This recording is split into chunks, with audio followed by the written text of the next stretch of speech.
ज्ञान से भरित भावन। पंडित जी को पावर भगवान चैनल सभी को सादर जय जिनेन्द्र। सादर जय जिनेन्द्र, सादर जय जिनेन्द्र, सादर जय जिनेन्द्र। शुभ शुभ आशीर्वाद, शुभ आशीर्वाद। जय बोलिए श्री अनंतानंत सिद्ध परमेश्वरी भगवान की। जय श्री ओम नमः सिद्धेभ्य, जय श्री ओम नमः सिद्धेभ्य, जय श्री ओम नमः सिद्धेभ्य। नमो अरहंताणम, नमो सिद्धाणम, नमो आयरियाणम, नमो उवज्जायाणम, नमो लोये सब्बसाहूणम। थे ज्ञान सागर गुरु मम प्राण प्यारे, थे पूज्य साधु गण से बुध मुख्य न्यारे। शास्त्रानुसार चलते मुझको चलाते, बंदो उन्हें विनय से सिर को झुकाते। सभी भाई बहन हाथ जोड़े, सिर झुकाएं मंगलाचरण तक। वंदितो सब सिद्धे दुअमचल मनोवमं गतिम पत्ते, वोचामि समय पाहुड़ निर्मो सुध केवली भणिदं। नमः समय साराय स्वानुभूत्या चकासते, चित् स्वभावाय भावाय सर्वभावान्तरच्छिदे। अनंत धर्मणस्तत्वं पश्यन्ति प्रत्यगात्मनः, अनेकांत मयि मूर्तिर् नित्यमेव प्रकाशताम्। वीतरागं जिनत्वा ज्ञानानंदैक संपदम्, पक्षे समय सारस्य वृत्तिं तात्पर्य संगिकां। समय सार अधिकार को ते तुल्य उरधार, हो पाते हैं भव्य जन भववारिधि से पार। मैं जयसेनाचार्य ज्ञान और आनंद के अद्भुत अद्वैत अपूर्व स्थान वीतराग जिनेन्द्र भगवान को नमस्कार करके, वीतराग जो भी जिनेन्द्र होते हैं वो पहले वीतरागी होते हैं। 12वां गुण स्थान में क्षीण मोह है, उसके बाद में वीतरागी होते हैं। सर्वज्ञ केवल ज्ञान निर्मोह होने के बाद होता है, केवल ज्ञान की उत्पत्ति, और बाद में हितोपदेशित गुण आता है। इस प्रकार वीतराग, सर्वज्ञ और हितोपदेश, ये 3 गुण आपके होते हैं। जिनेन्द्र भगवान को नमस्कार करके समय सार परमागम की तात्पर्य नाम की वृत्ति अर्थात टीका को कहता हूँ। गाथा नंबर 147, 148 और पेज नंबर 142।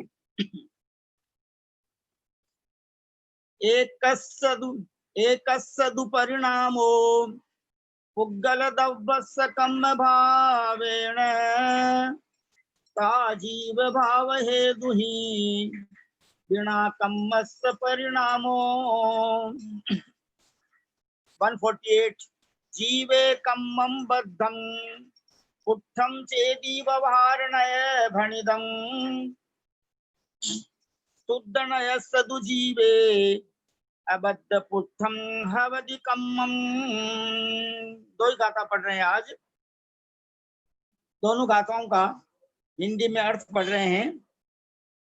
147 में आचार्य देव कुंद स्वामी कह रहे हैं कि उद्गल द्रव्य का ही परिणाम कर्म रूप में हो तो जीव के रागादि भावों के बिना ही हो जाना चाहिए, तो भी नहीं होता है। अणु परमाणु स्कंद दुनिया भर में सर्वत्र यत्र तत्र फैले हुए हैं, वो जो है कर्म के रूप में तो परिणमित नहीं होते। कब होते हैं? जब संसारी जीव मोह रागादि भाव करता है तब होते हैं। इसलिए उद्गल द्रव्य का ही परिणाम कर्म रूप में हो, उद्गल द्रव्य का ही परिणाम कर्म रूप में हो तो जीव के रागादि भावों के बिना ही हो जाना चाहिए, तो भी नहीं होता है। अब आगे गाथा नंबर 148 के अर्थ देखना। कर्म जीव से संबद्ध हैं, कर्म अनादिकाल से जीव के साथ बंधे हुए हैं। जीव में नहीं है लेकिन जीव के साथ हैं। मिले अनादि, मिले हुए हैं दोनों अलग अलग। मिले अनादि यतनते बिछुड़े जो पय अरु पानी। जैसे दूध और पानी मिला हुआ आता है, गाय के स्तन से, भैंस के स्तन से, उसमें पानी किसी ने मिलाया नहीं, लेकिन उसमें पानी मिला हुआ है। गर्म करने से पानी अलग हो जाता है और दूध अलग हो जाता है। उसी प्रकार मोह रागादि भाव अनादिकाल से जीव के साथ हैं। जीव में तो ज्ञान दर्शन है, लेकिन जीव के साथ ये कर्म है। कर्म जीव से संबद्ध हैं, आत्म प्रदेशों में मिले हुए हैं। यह व्यवहार न्याय का पक्ष है। और कर्म जीव में अबद्ध स्पृष्ट हैं, अर्थात बंधे हुए नहीं हैं, ऐसा शुद्ध न्याय का कथन है। इसका विशेष अर्थ तो हम आदरणीय भैया जी साहब से समझेंगे। सभी भाई बहनों से मैं एक विनम्र निवेदन कर रहा हूं कि आप जो भी आचार्य श्री के हिंदी रचनाएं, मौलिक रचनाएं, पद्यानुवाद गा रहे हैं, उनके सबसे पहले गाने के पहले एक बार तो 3 बार तो बोलना ओम नमः सिद्धेभ्य, ओम नमः सिद्धेभ्य, ओम नमः सिद्धेभ्य, और एक बार नमो अरहंताणम। उसके बाद ये बोलना है कि आप कौन सा ग्रंथ गा रहे हो और किन आचार्य का लिखा हुआ है। एज फॉर एग्जाम्पल, जैसे नियम सार परम पूज्य कुंद कुंद आचार्य देव द्वारा विरचित नियम सार जी का हिंदी पद्यानुवाद बसंत तिलका छंद में गुरुदेव 108 आचार्य श्री विद्यासागर जी महाराज द्वारा रचित। उसके बाद जो उन्होंने 5-6 दोहे लिखे हैं मंगलाचरण के, उनका उच्चारण करना, और उसके पहले जो ग्रंथ की भूमिका लिखी हुई है उस वो जो है 8-10-12 लाइन में रहती है, उसको भी जो है आप पहले पढ़ना। इस प्रकार इसका ध्यान रखना, और जो भाई बहन जितना कर चुके हैं वो सब मेरे को भेजना ताकि चेकिंग हो जाए। अभी बहुत से भाई बहनों ने भेज भी दिया है मेरे पास। अब मैं आदरणीय सोनू जैन जी सीए साहब से विनम्र निवेदन करता हूं कि आप कृपया इन दोनों गाथाओं का हिंदी पद्यानुवाद पढ़ने की कृपा करें। आदरणीय सोनू बहन जी। रागादि भाव करता जड़ जीव ज्यों ही, है कर्म रूप ढलते जड़ द्रव्य त्यों ही। रागादि से पृथक पुद्गल है इसी से, ऐसा समाधि रत साधु लखे रुसी से। ऐसा समाधि रत साधु लखे रुचि से। गाता विशुद्ध नय जीव सदा जुदा है, गाता विशुद्ध नय जीव सदा जुदा है। दुष्टाष्ट कर्म दल से न कभी बंधा है, संसारी जीव विधि से बंधता बंधा था। यो भाव भी निस्वर में वह बार गाता। बहुत अच्छा। मेरे को तो ऐसा लगता है कि ये चार्टर्ड अकाउंटेंट ग्रुप जितना है पूरी ऑल इंडिया में, क्योंकि वो सब हाईली क्वालिफाइड तो है ही है, इसलिए वो सारा अर्थ भी जल्दी से जल्दी ग्रहण कर रहे हैं। क्या समझे? किसी को तो लाखों करोड़ों अरबों बल्कि अनंत जन्मों में भी समझ में नहीं आता, और किसी को जो है एक मुहूर्त में ही समझ में आ जाता है। ये सब हमारे आदरणीय भैया जी केसी जैन साहब का हृदय से शुभ आशीर्वाद है। वैसे सबको शुभ आशीर्वाद है उनका, उनके प्रति मन में किसी के प्रति हीन भावना नहीं है कि भाई ये कैसे कल्याण करेगा। क्या वो तो ये सोचते हैं क्या पता है मेरे से भी पहले मोक्ष चले जाए। इसलिए उनकी विशालता, उनके हृदय की उदारता को देखते हुए हम सभी भाई बहन उनके बताए हुए भावार्थ को जल्दी ग्रहण कर लें। अब हम सभी भाई बहन हाथ जोड़ें और इन्हें पूर्वक सिर झुकाएं और भैया जी से विनम्र निवेदन कर रहे हैं। हम सब परम आदरणीय भैया जी ब्रह्मचारी जी महाराज श्रीमान केसी जैन साहब से हाथ जोड़कर सादर प्रणाम करते हुए, सादर पामाढोक, सादर चरण स्पर्श निवेदन करते हुए, सादर वंदना निवेदन करते हुए उनसे विनम्र प्रार्थना करते हैं कि आप हमें समय सार जी की गाथा नंबर 147 और 148 दोनों गाथाओं का अर्थ इस ढंग से समझाने की कृपा करें कि हमारे 148 कर्म प्रकृतियों का क्षय होकर के हमें सिद्ध पद की प्राप्ति हो जाए। सभी भाई बहन हाथ जोड़िए, सिर झुकाइए और बोलिए सब अपने मन में, वंदना भैया जी, वंदना भैया जी, वंदना भैया जी। और आशीर्वाद प्राप्त होने तक सब हाथ जोड़े रहें विनय पूर्वक। आदरणीय केसीदियन साहब भैया जी प्लीज।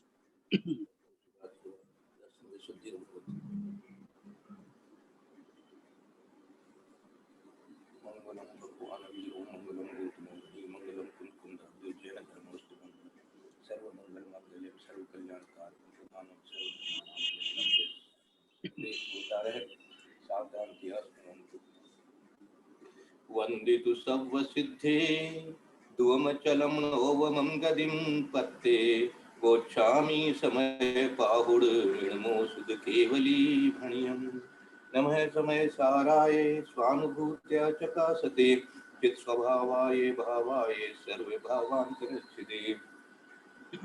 बोले देवादिदेव महावीर भगवान की जय। बोले आचार्य कुंद कुंद स्वामी महाराज की जय। बोले आचार्य अमृतचंद्र स्वामी महाराज की जय।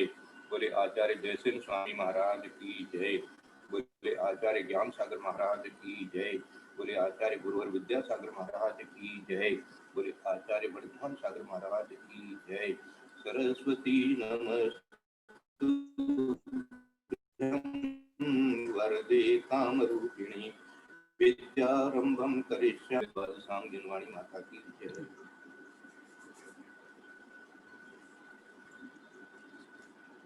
जय बोलिए परम पूज्य मुनिवर 108 श्री अंतरात्मा सागर जी महाराज की जय। परम पूज्य मुनिवर 108 श्री सहिष्णु सागर जी महाराज की जय। परम पूज्य मुनिवर 108 श्री ज्ञानी ध्यानी तपस्वी सिद्धांत वेत्ता भैया वृत्तिशील मुनिवर श्री प्रभव सागर जी महाराज की जय। भारतवर्ष में विराजमान समस्त आचार्य उपाध्याय साधु परमेश्वरी भगवंतों की जय। भारतवर्ष में विराजमान समस्त आर्यका माता जी एलक जी छुल्लक जी छुल्लिका माता जी की जय। समस्त चतुर्वेद संघ की जय। गुरुदेव 108 आचार्य ज्ञान सागर महाराज की जय।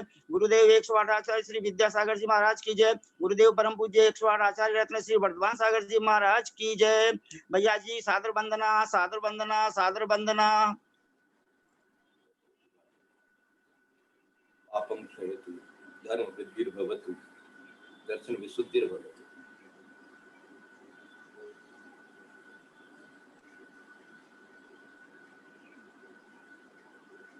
जैसे आज एक सूचना पंडित जी साहब ने दी है कि कोई भी अपन पद अपने मुंह से उच्चारण कर रहे हैं, गा रहे हैं, जिसको कहते हैं कि उसके पहले उसका बतावें कि भाई हाँ कहाँ से ही है। इसी तरह से मैं एक थोड़ा सा सुझाव और दूंगा आज जरूरी, यद्यपि आप जरूर करते होंगे, फिर भी स्वाध्याय जब करें, क्योंकि ये 9 से 9:40 एक तरह से स्वाध्याय हो रहा है। प्रतिदिन लोग बाग मंदिर में पूजा पाठ इत्यादि करने के बाद में आधा घंटा 1 घंटे का स्वाध्याय करते ही हैं। नहीं करते हैं तो उनको अवश्य करना ही चाहिए। तो ये हम स्वाध्याय ही कर रहे हैं एक तरह से, ऐसा समझिए, सब ग्रुप में मिल करके। और स्वाध्याय के पहले अपना मंगलाचरण सब करते ही हैं, फिर भी बहुत से लोग ऐसा हो सकता है कि जुड़ तो जाते हैं और सीधा सुनने लग जाते हैं। मेरा निवेदन ये है कि कम से कम 9 बार नमोकार मंत्र जाप करके और जिनवाणी को ढोक दे करके और फिर अपना सुनना भी आरंभ करें, है ना। इसमें जुड़ तो जाएंगे, लेकिन सुनने के लिए आपको इतना अवश्य करना चाहिए। इसलिए 9 बजे पहले से जुड़ जाए, या जब भी जुड़े, देर से भी जुड़े, तो भी 9 बार नमोकार मंत्र अपने मन में जाप करके और फिर इसको अच्छी तरह से मनन करें, सुनें। 147वीं गाथा जो है, अब भावार्थ कल मैंने गाथाओं के भावार्थ में शॉर्ट में एक लाइन बोली थी, वो सबको शायद चिंतन मनन में आई होगी कि भाई निमित्त के बिना कुछ होता नहीं, निमित्त कुछ करता नहीं। ये सार की बात शॉर्ट में, जैसे सूत्र हो जाते हैं ना, ऐसे एक सूत्र बना हुआ है कि निमित्त के बिना कुछ होता नहीं, निमित्त कुछ करता नहीं। इस प्रकार से निमित्त और उपादान का बारे में अपने को जानकारी है। अब यहाँ की गाथा का मैं ऐसा शॉर्ट में सूत्र बताऊंगा कि कर्म विचारे कौन भूल मेरी अधिकाई, या तेरी अधिकाई, जिसको जो बोलना है बोलने, समझ ले वे, अपने लिए ही समझे, लेकिन कि कर्म विचारे कौन भूल मेरी अधिकाई, ऐसा जो अपन चिंतन करते हैं उसको अब आधार बना करके अपने को यहाँ पर ये 147वीं गाथा को लेना, फिर 148वीं गाथा को लेना। 147 में कह रहे हैं कि एकस्य दु परिणामो ओग्गल दब्बस्त कम भावेण ता जीव भाव हेतु ही बिना कम्मस्य परिणामो। कहते हैं एकस्य, किंतु क्या हो रहा है, कम भावेण, यहां से शुरू करो, कम भावेण मानी कर्म भाव से परिणामों, परिणाम एकस्य पुद्गल द्रव्य से, एक उद्गल द्रव्य का ही होता है, ता इसलिए जीव भाव हेतु ही बिना, जीव के रागादि अज्ञान परिणाम रूप निमित्त कारण से पृथक ही कर्म से कर्म का परिणामों परिणाम है। अब देखो ये पृथक शब्द कह करके स्पष्ट करना चाहते हैं, पहले भी ये पृथक शब्द बता दिया इन्होंने, और यहाँ भी ये स्पष्ट कर रहे हैं आपके लिए कि भाई ये दोनों का काम अपने अपने में होता है, इसमें कोई डाउट नहीं है। पृथक इसका काम इसमें हो रहा है, इसका काम इसमें हो रहा है, ये और दोनों की अपनी अपनी योग्यता के कारण से हो रहा है, एक दूसरे के लिए निमित्त बन रहे हैं, एक दूसरे के लिए। देखो निमित्त में कर्म को जीव में परिणमाने का निमित्त जानना, और जीव में परिणमाने के लिए कर्म को निमित्त जानना, और कर्म में परिणमाने के लिए जीव को निमित्त मानना। तो निमित्त हो रहा है, लेकिन हो रहा है अपनी अपनी योग्यता के कारण से, ये सबसे बड़ा इंपॉर्टेंट है, ये अपनी अपनी योग्यता के कारण से हो रहा है। इसको, इसके शब्दार्थ एक बार अपन वापस लेवेंगे, पहले एक ये चिंतन कर ले में कि अपने अपने योग्यता के कारण से हो रहा है, अपने अपने, अब यहाँ पर अपने जीव के बारे में चिंतन करेंगे तो कहेंगे कि अपने अपने भावों के कारण से हो रहा है, अपने अपने परिणामों के कारण से हो रहा है। इस चिंतन को अपन इस एक उदाहरण से ज्ञान में लावें, क्योंकि विशेषता यह है कि उदय तो देखो उदय ही है, उदय का काम किसमें हुआ है, वो कर्म में हुआ है, और परिणाम किसमें, जीव में बदलेंगे उस उदय के कारण से, उस उदय के कारण से जीव के परिणामों में परिवर्तन आएगा, ऐसा अपन को समझ में आ रहा है। तो यहाँ एक आपको उदाहरण ज्ञान में देता हूं, इस प्रकार से आप और भी 50 उदाहरण अपने आप बनाना अपने ज्ञान में, कि जो 5 पांडव हैं, अब 5 पांडव के ऐसा समझे अपन एक बार कि उदय तो पांचों के एक जैसा ही आया कर्म का, उदय पांचों पांडवों के एक जैसा ही आया, इसलिए उनको सबको जो है वो गर्म लोहे के कड़े इत्यादि पहनाए, आभूषण इत्यादि पहनाए, इस प्रकार का वहां पर काम हुआ। परंतु 3 महात्माओं का उपयोग अलग चला और 2 महात्माओं का उपयोग अलग चला, इसलिए उनकी अपनी अपनी गति मोक्ष की हुई और सर्वार्थ सिद्धि की हुई, ये अपने को मालूम है। इसी तरह से सब जगह लगाना। अब इस जो उदाहरण से अपने को क्या समझ में आया, उदाहरण से ये समझ में आया कि उदय अपनी जगह है और जीव का परिणाम उसको उदय के होते हुए भी, उस उदय के होते हुए भी जीव का परिणाम करना, ये उसकी स्वतंत्रता है। देखो जब तक उसकी स्वतंत्रता को अपन स्वीकार नहीं करेंगे और उसकी अपनी योग्यता को स्वीकार नहीं करेंगे और अपना कारण नहीं बनाएंगे, उपादान कारण को महत्व जब तक नहीं देंगे, तो फिर अपन निमित्त में अटके रह जाएंगे। इसी तरह से विचार कर लेना कि अनेक जीव होते हैं, मान लीजिए कोई एक्सीडेंट हुआ, एक्सीडेंट हुआ, 5 आदमी बैठे थे गाड़ी में, 4 आदमी बैठे थे, 3 आदमी बैठे थे, जो भी बैठे थे। उदय तो ऐसा मानो एक बार कि सबके लिए एक जैसा ही आया था, ऐसा मान लो। तो उदय सबका एक जैसा आते हुए भी किसने कैसे परिणाम किए, किसने कैसे परिणाम किए, उन परिणामों के अनुसार उनका नवीन बंध जो है वो अलग अलग हो जाएगा। ये जो नवीन बंध अलग अलग हो रहा है, इसका हेतु क्या है? इसका हेतु है आपका अपने उपादान में हुआ जो परिणमन हुआ उसका कारण से। निमित्त को कारण बनाया, लेकिन यहां पर जो सिद्धांत देना चाहते हैं वो ये देना चाहते हैं कि उदय होते हुए भी एक पृथक शब्द देकर के इन्होंने बहुत अच्छा काम किया है। क्या दिया है? देखो, अब निमित्त कारण से पृथक ही कर्म का परिणाम है। अब वापस पढ़ो इसको। किंतु कर्म भाव से परिणाम एक पुद्गल द्रव्य का ही होता है, इसलिए जीव के रागादि अज्ञान परिणाम रूप निमित्त कारण से पृथक ही माने निमित्त कारण ही सब कुछ हो कर दिया, ऐसा नहीं हो सकता। तो निमित्त कारण से डिफरेंट वीणा शब्द जो देते हैं ये इसीलिए देते हैं, ये डिफरेंट चीज है। माने निमित्त कारण ऐसा होने के बावजूद भी अपने अपने जीवों में अलग अलग परिणाम होते हैं। इसी कारण से अलग अलग जीवों का अपना अपना क्या कहते हैं, संसार परिभ्रमण उसी के अनुसार चलता है। इसी उदाहरण को वापस चिंतन कर लो ये समझने के बाद में कि 3 महात्मा 3 पांडव ने अलग उस समय उपयोग लगाया और 2 पांडवों का उपयोग अलग तरह का लगा। उसके कारण से उनका इस प्रकार का आयु मिला, कर्म का इस प्रकार का बंध हुआ।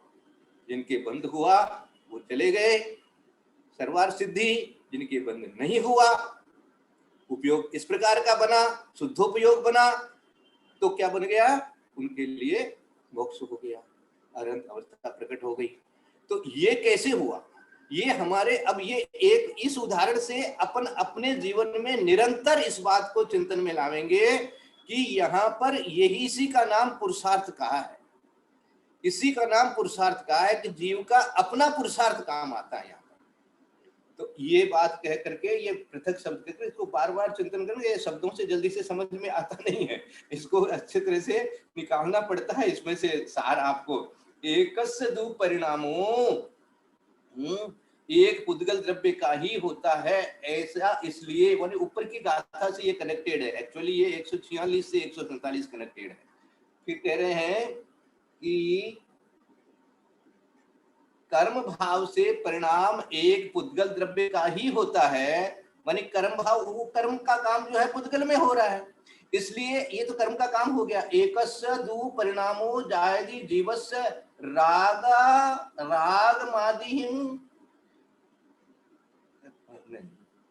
कम्म भावेन ता जीव भाव हेतु ही वीणा कम्मस्य परिणामो एकस्य दु परिणामो पोगल दव्वस्य कुम्भ भावेन। या पुद्गल द्रव्य वाली बात आ रहे हैं कि पुद्गल में जो परिणाम हो रहे हैं वो पुद्गल में हो रहे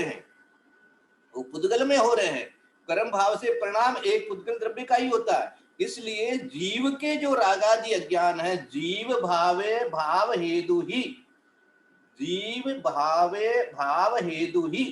के भाव का जो कारण बन रहा है वो बिना कम्मस्य परिणामो, कर्म के परिणाम के बिना ही हो रहा है।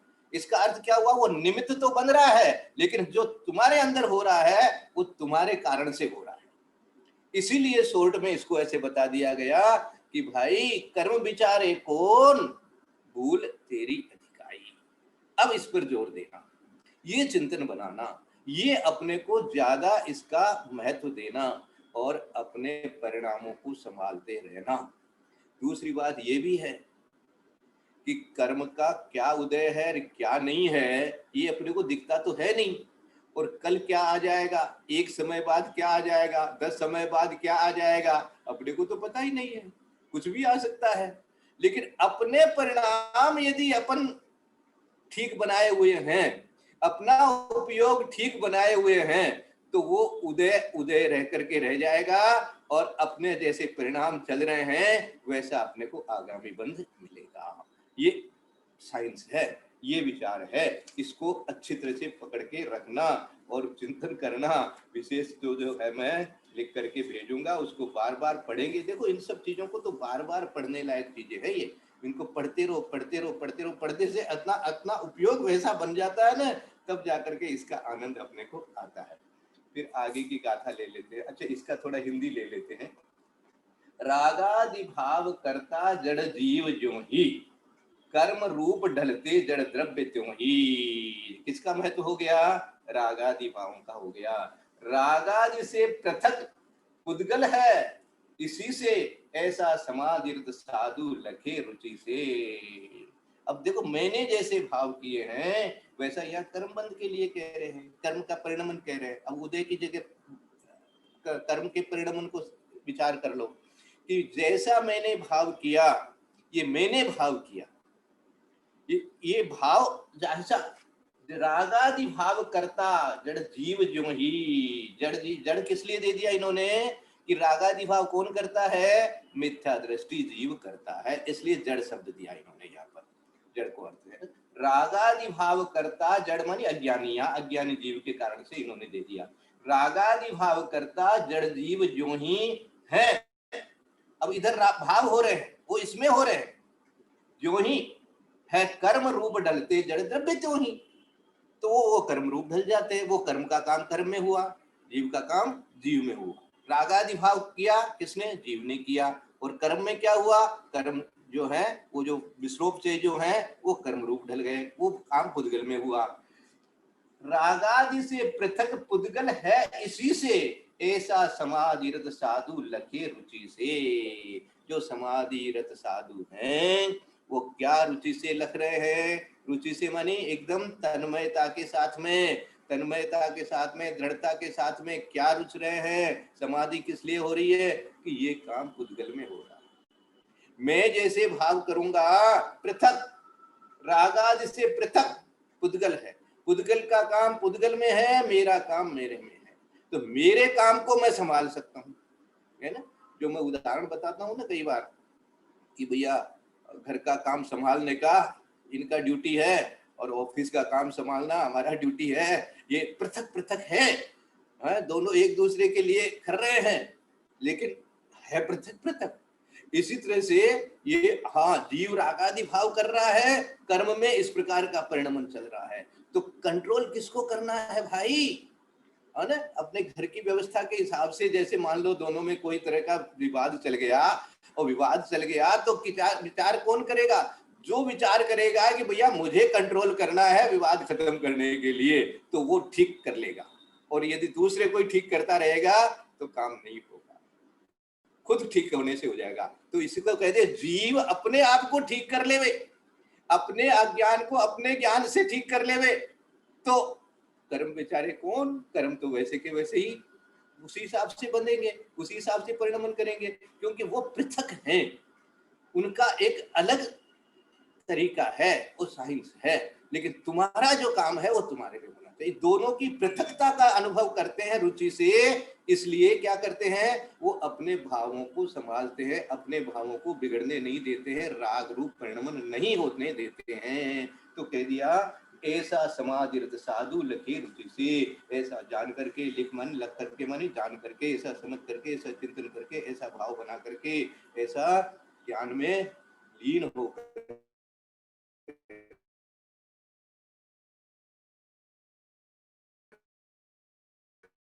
के और पृथक में मेरा जब मैं राग करूंगा तो इसके अंदर में कैसे होगा? नहीं होगा परिणाम ऐसा। आगे की गाथा देखो। जीवे कम्मम बद्धम पुट्ठम चेति व्यवहार नय भणिदम, शुद्ध नयस्य दु जीवे अबद्ध पुट्ठम अवधि कमम। ये अब अपने को नय की अपेक्षा से इतना सारा समझ करके पढ़ करके बता रहे हैं कि भैया ये दोनों ही बात तुमको जो समझ में आ रखी है, तुम बार बार प्रश्न उठाता है या तुम्हारे अंदर में प्रश्न उठने लग जाते हैं, तो फिर क्या करें? कौन करता है कौन नहीं करता है? आप तो कभी ऐसे देते हो, कभी ऐसे बोल देते हो, हम तो कुछ नहीं है। यहाँ पर आपको 148 में इसका समाधान कर दिया है कि भैया ये कथन जितना भी है ये नए के माध्यम से, इसको नए कहेंगे। नए देखो, ऐसा याद रखना, जो भी समय सार इत्यादि, नियम सार इत्यादि जो भी ग्रंथ अपन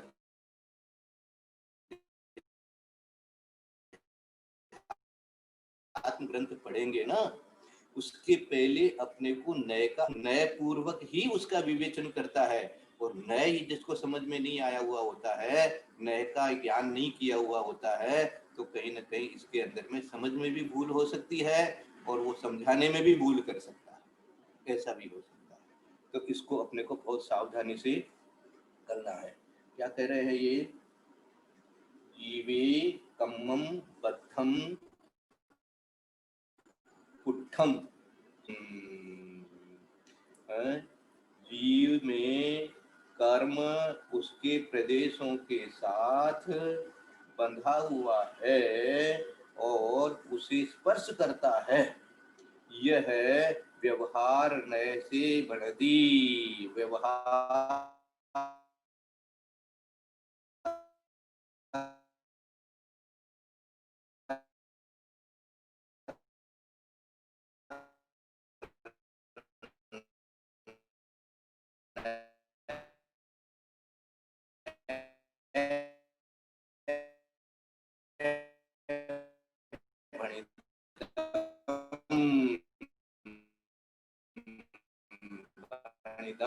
व्यवहार नए का कथन है।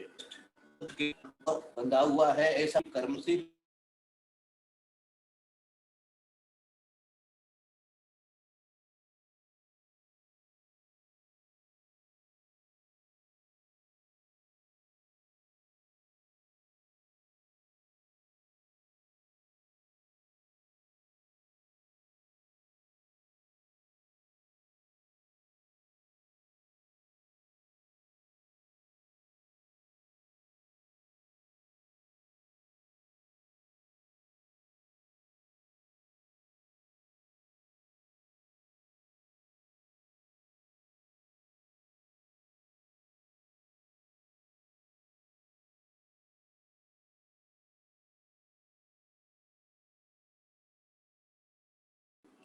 हाँ, आवाज चली गई।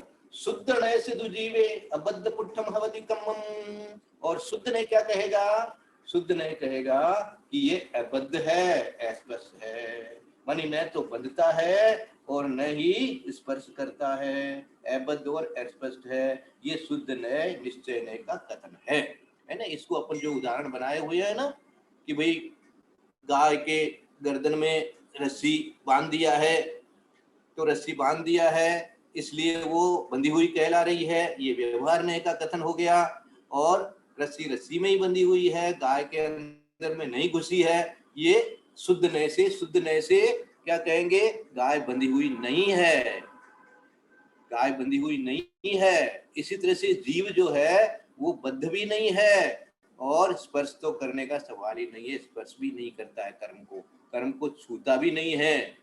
हाँ, यहाँ स्पर्श शब्द कह करके वो ये कहना चाहते तुम कर्म को छूता भी नहीं है। भैया कहाँ कर्म की बात करने लग गया, उसमें तुम्हारा कहीं कोई लेना देना है ही नहीं। ये कौन कहेगा? ये शुद्ध नहीं कहेगा। और व्यवहार ने इसलिए कहना पड़ेगा कि भैया यदि कर्म नहीं करता तो कौन करता है फिर?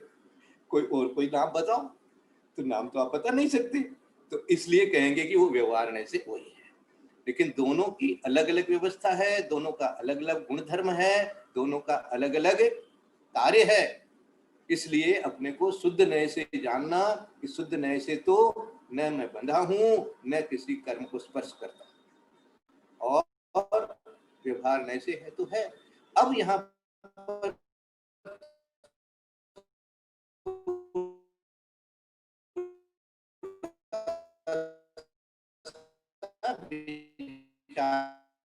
ये भी करना है, जैसा कि अभी मैंने बताया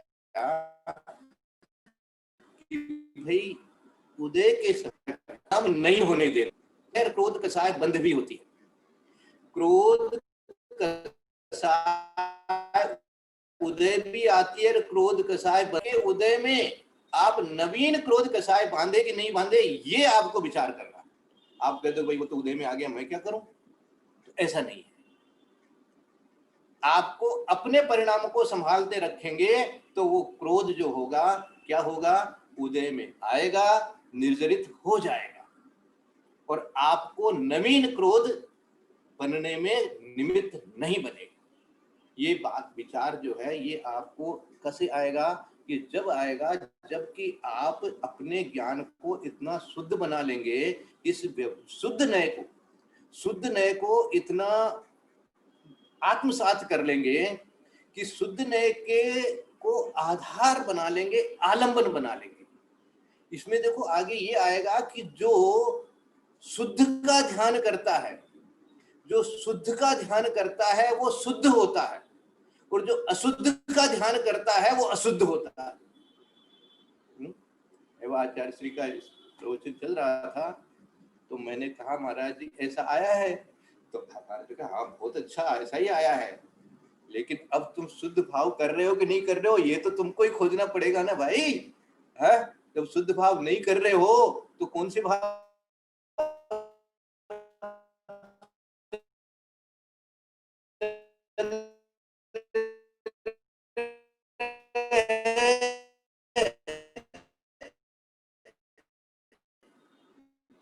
शुभ चल रहे हैं। अब शुभ चल रहे हैं तो अशुभ से शुभ होंगे, और ज्ञान बना करके और क्या किया, और जो परिणाम हो रहे हैं वो परिणाम शुभ कहलाते हैं, तो इसलिए शुभ परिणाम बनेंगे। जो शुद्ध का आलम्बन लेगा उसके ही परिणाम शुभ, परिणाम शुभ होते नहीं है, होते हुए भी वो आपका मोक्ष मार्ग नहीं बनाते। मोक्ष मार्ग कब बनता है, मोक्ष का जो शुद्ध परिणामों का, शुद्ध कथन का आलम्बन जब लेते हैं, विचार में ऐसा लाते हैं कि ये पृथक है, तो इस प्रकार का जो विचार आया उसको देखो हिंदी में क्या दिया गुरुदेव ने, गाता विशुद्ध नय जीव सदा जुदा है, दुष्टाष्ट कर्म दल से न कभी बंधा है। क्या कहता है शुद्ध नय, क्या गाता है, शुद्ध नय गाता है कि भाई ये कर्म से नहीं बंधा है, संसारी जीव विधि से बंधा था, यूं भाव भीनी स्वर में व्यवहार गाता है। व्यवहार भाव भीनी शब्द दे दिया इन्होंने यहाँ पर कि भैया ये सब भाव ऐसे चल रहे हैं, भाव भीनी बड़े मजे से व्यवहार नय गाता रहता है कि कर्म जो बंधा है, कर्म संसारी जीव बंधा है, ये व्यवहार नय है। और विशुद्ध नय क्या कहेगा कि भैया ये कर्म से नहीं बंधा है, ये नए को अच्छी तरह जानना। जैसे शोर्ट में अपने जो कहते हैं कि जीव जन्म मरण करता है, ये व्यवहार नय, और जीव हमेशा जीव ही रहता है, ये क्या इसका कोई जन्म मरण होता नहीं है। तो इसी तरह से शुद्ध नय या निश्चय नय, अब निश्चय नय के और कई भेद हो जाते हैं, तो वो सब अपन विशुद्ध जब विशेष चर्चा करेंगे तब ज्ञान में लेंगे। आज की दो गाथाओं का अपन ने अवलोकन किया, करीब समय भी हो गया।